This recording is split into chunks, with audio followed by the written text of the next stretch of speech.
एउटा जयको अर्थ हो भागवतको पहिलो अक्षर हो ज र भागवतको अन्तिम अध्यायको पहिलो श्लोक हो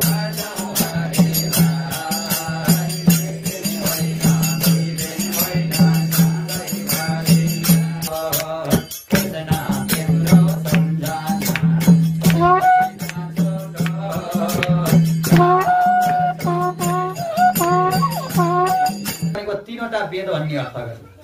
वेद त चारवटा हुन् तर यहाँ त्रयी अर्थ गर्दिए। त्रयी भनेको ऋग्वेद, यजुर्वेद, सामवेद र अथर्व वेदै हुन्। त्यो एक र शून्यको झगडा परेछ। म छु र तेरो अस्तित्व छ भनिन्छ। हजुर एकले विचार गरेछ ओहो म ठुलो कि त ठुलो विचार भन्छ एक निक्लिएछ। शरीरमा ज्वरो आयो भने ए आउनुहोस् न श्रीमानजी आउनुहोस् न यति त खानुहोस् न। तेरो भोग लागेको रोगले भोग नलागे जस्तै पापले गर्दाखेरि भगवानका कथाहरू सुन्नको लागि पापले दिँदैन, मनै लाग्दैन। त्यसै कारणले सबैभन्दा ठुलो भनेको माताको सेवा गर्नु हो, आमाको सेवा गर्नु हो। आमा र बुवा रोएर जति धर्म कर्म गरे पनि त्यसले कहिल्यै पनि फलिफाप हुन सक्दैन। त्यही मुसाले विचार गर्छन् हे गणेशजी आउनुहोस् मसँग आइडिया छ भन्छ। किन त मुसो भनेको अत्यन्त क्रियाशील हुन्छ। मुसा त्यसै बस्दैन। भगवान गणेशले मुसोलाई वाहन गराएर यो ज्ञान दिनुभयो हेर है हात त्यसै खाली नछोड, केही न केही काम गरिराख।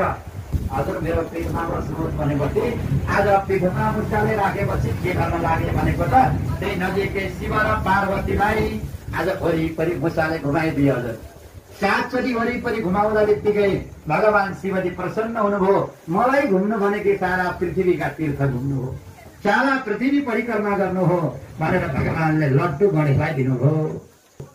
केही समय पश्चात कार्तिक आउँदा त लड्डु छैन, कहाँ गयो त? मैले सारा पृथ्वी घुमेर आउने गणेशलाई लड्डु दिने। हजुर पनि पक्षपा पानीमा जस्तो रङ राख्यो पानी त्यस्तै हुन्छ।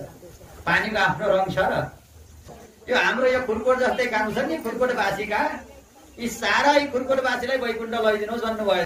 तर भर्खरै त छोराले बिहारेर भर्खर एउटा सानो काका नाति छ, अब त्यसलाई कसरी हुर्काउने ती भर्खरकी बुहारले त्यसले केही होइन। जान त हुन्थ्यो त वैकुण्ठमा, यहाँ खाने यो बिस्टा पाइन्छ भने त अब नारदजीले बिचरा हाइ तेरीका बर्बाद भन्छ न। नारदजी घुम्दै घुम्दै जाँदा भगवानले के भनेर गएका हो and also press this bell icon. ओइ प्रभु यो संसार त विचित्र रहेछ, माया भनेको त्यसै रहन्छ। कोही पनि मानेनन्। हजुर अब मसैलाई लिएर जानुहोस्, मेरा पितालाई लैजानुहोस् भन्नुभयो अन्तिम।